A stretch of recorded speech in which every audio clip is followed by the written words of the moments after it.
দলনেত্রী তথা মুখ্যমন্ত্রী মমতা বন্দ্যোপাধ্যায়ের জন্মদিন পালন করে উন্নয়নের সংলাপ কর্মসূচি পালন করল হারোয়া বিধানসভা তৃণমূল কংগ্রেস। সোমবার হারোয়া ব্লকের গোপালপুর 2 নম্বর গ্রাম পঞ্চায়েতের খাটরা এলাকায় রাজ্য সরকারের 15 বছরের উন্নয়ন তুলে ধরতে আয়োজন করা হয়েছিল উন্নয়নের সংলাপ কর্মসূচি।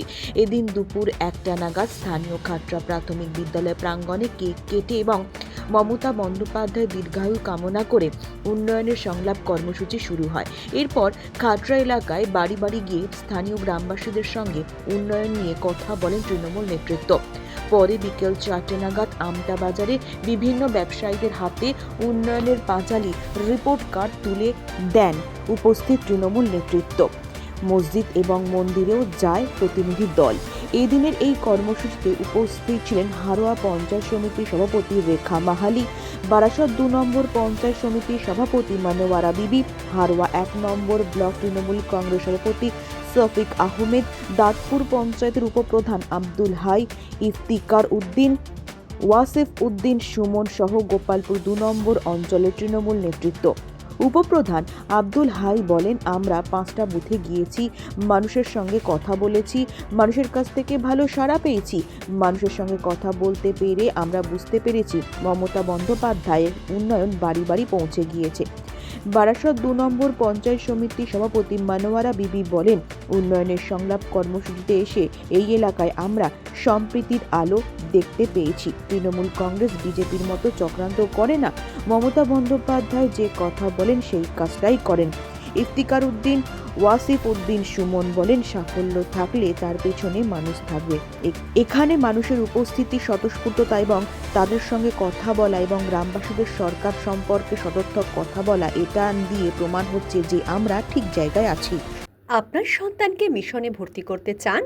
তাহলে অযথা সময় নষ্ট না করে ইসলামিক আদর্শে আপনার সন্তানের জন্য উপযুক্ত শিক্ষা পরিষেবা পেতে এবং আপনার সন্তানের উজ্জ্বল ভবিষ্যৎ গড়তে ভর্তি করুন জিডি স্টাডি সার্কেলের অন্তর্ভুক্ত চাঁদপুর আলিয়া একাডেমি মিশনে।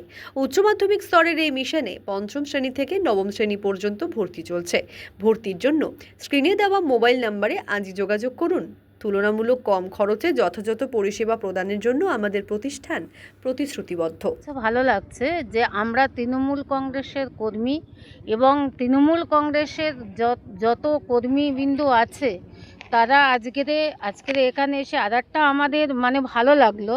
ওই জন্য আমাদের নেত্রী মমতা বন্দ্যোপাধ্যায় সবসময় একত্র ঐক্য সম্প্রীতি রাখতে চায়। এই কারণে তার পরিচয় আমরা পেলাম। আমরা মসজিদে যাচ্ছি, ইমাম সাহেব মুয়াজ্জিন সাহেবদের সঙ্গে কথা বলছি, আমরা মন্দিরে যাচ্ছি, সেখানে পুরোহিতদের সঙ্গে কথা বলছি, সেখানে আদিবাসী মায়েদের সঙ্গে কথা বলছি। এটাই তো সম্প্রীতি। আমাদের খুব ভালো লাগছে। এই হারোয়া ব্লক কেন, আমাদের পশ্চিম বাংলার যে কোনো প্রান্তে আমরা যাব, তৃণমূল কংগ্রেস আজ যাই হোক তো অন্য বিজেপির মতো কোনো চক্রান্ত করে না এবং সিপিএমদের মতন হারমাতগিরিও করে না। ইনারা আমাদের নেত্রী মমতা বন্দ্যোপাধ্যায় যে কথা বলেন সেই কাজটা তিনি করেন, এটাই মানুষের পরিচয় দিল। ওই জন্য রাস্তার ধারে দাঁড়িয়েও মায়েদের যে বক্তব্য তারা বলছে আমরা শুনতে পাচ্ছি। এটাই হচ্ছে পশ্চিম বাংলার নেতৃত্ব। যে অঞ্চলে আমরা এখানে এসেছি হাড়োয়া, সেখানে 277, 78, 79 আর 173-এর এবি, এই 5টা আমরা যে বুথে ঘুরলাম, মানুষের সঙ্গে কথা বললাম, মসজিদ মন্দিরে গেলাম, মানুষের ভালো সাড়া পেলাম। এটা মামারি মানুষের সরকারের উন্নয়নে আমরা এখানে এসেছি। আমাদের যে হাড়োয়া বিধানসভা, হাড়োয়ার এখানে যে আমাদের যে দায়িত্বশীল যে কজনকে দায়িত্ব দিয়েছেন দল, সরকারি প্রোগ্রাম, আমরা আশাবাদী এখানে খুব সুন্দরভাবে মানুষ আমাদের সহযোগিতা করছে এবং আমরা তাদেরকে বাড়ি বাড়ি ঘুরে আমরা খোঁজখবর নিয়ে ভালোভাবেই তাদের সঙ্গে আমরা কথা বলছি, তারা আমাদের ভালো সাড়া দিচ্ছে। এখানে দেখলাম মহিলার একটা মিটিং, যেখানে লক্ষ্মীর ভাণ্ডার নিয়ে একটা ভালো চলছে। কিছু কিছু ব্যাঙ্ক অ্যাকাউন্টের 2-1জনের আছে, সেটা পঞ্চায়েত দেখবে, ব্লক দেখে নেবে সেগুলো।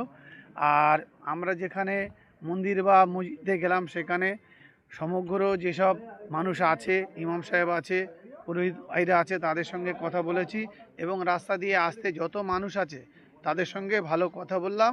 মমতা ব্যানার্জির উন্নয়ন বাড়ি বাড়ি পৌঁছেছে, এটা আমরা ঘুরে দেখলাম। কারণ আপনার সাফল্য থাকলে আপনার পেছনে মানুষ থাকবে, এটা প্রচলিত সংজ্ঞা, এটা কমন সাইকোলজি। তো আমার মনে হয় আমাদের নেত্রী তথা মুখ্যমন্ত্রী স্পিডটা জাগিয়েছেন আমাদের, এবং আমরা গ্রাম বাংলাটা একটা প্রত্যন্ত জায়গা বলা চলে, এবং সেখানে এসে মানুষের উপস্থিতি, স্বতঃস্ফূর্ততা, তাদের সঙ্গে কথা বলা, তারা সরকার সম্পর্কে সদর্থক কথা বলা, এটাতেই প্রমাণ হচ্ছে যে অন্তত আমরা ঠিক জায়গায় আছি। তাহলে কি দুয়ারি হচ্ছে? এটা স্বাভাবিক, কারণ নির্বাচন, সংসদীয় গণতন্ত্রের 5টা বছর একটা সরকার থাকবে, আবার নতুন করে নির্বাচন থাকবে। আমাদের মনে হয় আমরা অতীত যে সাফল্য রেখেছি মানুষের কাছে, একটা বিশ্বাসযোগ্য প্রমাণ করেছি।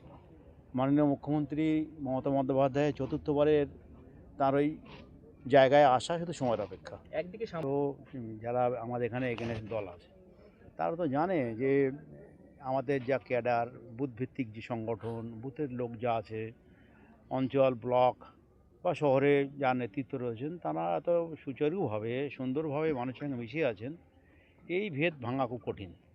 তো স্বাভাবিকভাবেই তারা সোজা পথে না গিয়ে উল্টো পথে যাবে। অত ক্ষমতা তো আসার স্বপ্ন থাকে, সে আমার যাই হোক, ক্ষমতা যাই থাক, তো সে জায়গায় বিরোধীরা করছে। আর এখানকার যে মানুষ, ধরুন 8 কোটি 8.5 কোটি যে নির্বাচক রয়েছে, কে তাদের বিপদে থাকেন। বিধানসভার আরও 1 নম্বর ব্লকের আমরা গোপালপুর 2 নম্বর অঞ্চলে আজকে দল আমাদেরকে দায়িত্ব দিয়েছিল যে এখানকার উন্নয়ন সম্পর্কে মানুষকে জানানোর জন্য। তো আমরা যখন প্রত্যেকটা বুথে 5টা বুথ আমরা কভার করলাম, প্রত্যেকটা মানুষের কাছে গিয়েছি। মানুষের একটা দাবি ছিল যে পাকা রাস্তা, অলরেডি কিছু রাস্তার কাজ এখানে শুরু হয়েছে, আমরা দেখেছি। তো সেই জায়গায় দাঁড়িয়ে মানুষ খুব খুশি যে আগে কাদা পানি চটকিয়ে যেতে হতো, কারণ এখানকার মানুষ খেটে খাওয়া মানুষ। তো সেখানে যখন পাকা রাস্তা, ঢালাই রাস্তা হচ্ছে, তখন তারা খুবই খুশি। এবং বিশেষ করে মহিলাদের এখানে যা সাড়া, অভূতপূর্ব সাড়া, কারণ লক্ষ্মী ভাণ্ডার থেকে আরম্ভ করে যে জয় জোহার প্রকল্পের যে বিধবা ভাতা, বার্ধক্য ভাতা এনারা পাচ্ছেন, খুবই খুশি। তো আমরা খুব সাড়া পেয়েছি রাস্তার দুধারে মহিলাদের যে সাড়া।